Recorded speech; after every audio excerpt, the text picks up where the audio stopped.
Halo semuanya, perkenalkan nama saya Dewuran Tabarus.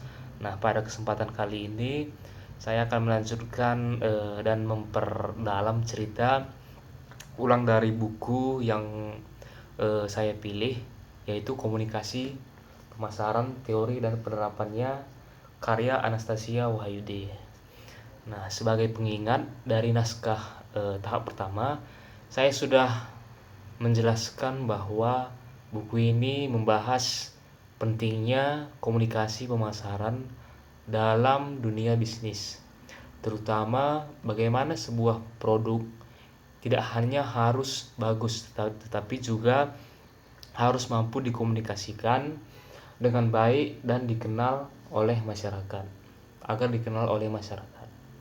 Nah, isi cerita ulang dari buku ini atau intinya yaitu penulis menekankan bahwa komunikasi pemasaran merupakan kunci dalam keberhasilan dalam keberhasilan sebuah produk yang ada di pasar.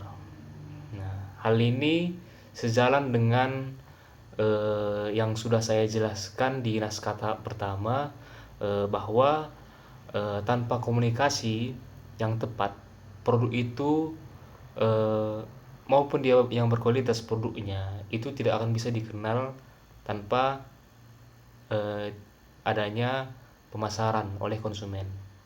Nah, lebih lanjutnya, buku ini menjelaskan bahwa komunikasi pemasaran tidak hanya sekedar menyampaikan informasi, tetapi juga memiliki tujuan yang lebih luas.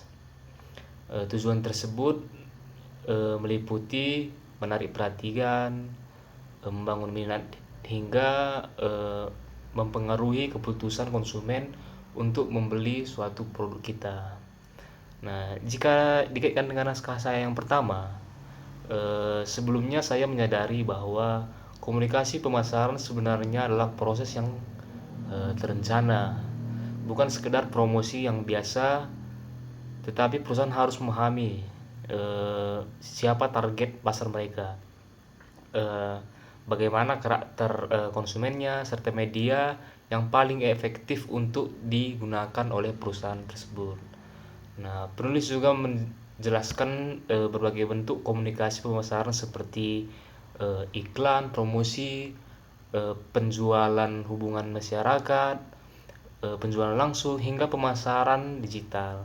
Hal ini memperkuat penjelasan saya sebelumnya bahwa di era sekarang ini pemasaran sudah berkembang sangat pesat, terutama dengan adanya media sosial seperti Instagram, TikTok, dan juga platform digital lainnya. Nah, bagian selanjutnya yaitu bagian spesifik atau yang paling berkesan bagi saya.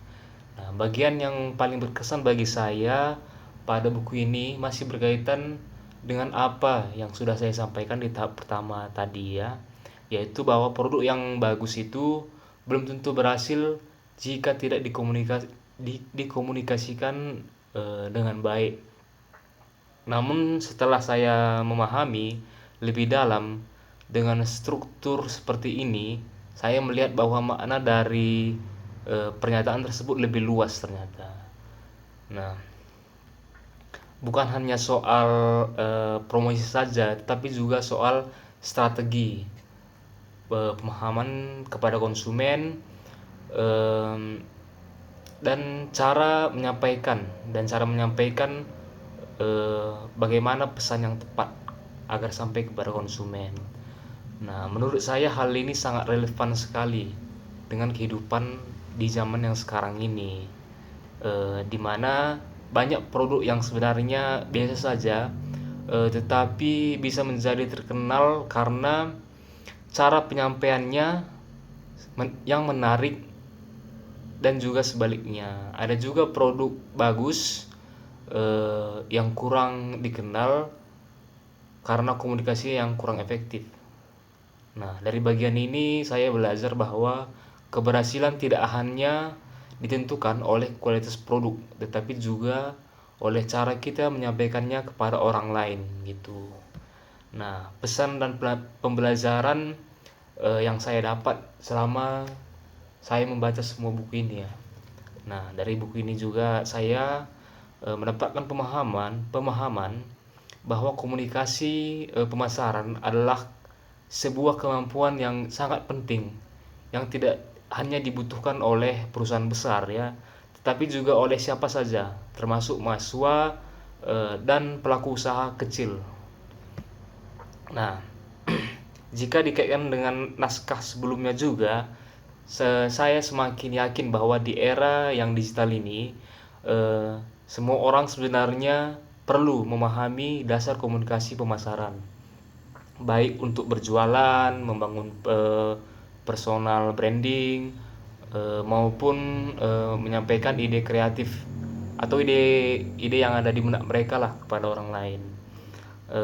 Saya juga belajar bahwa dalam komunikasi, eh, pesan harus disampaikan dengan jelas, serta menarik dan sesuai dengan audiens ya.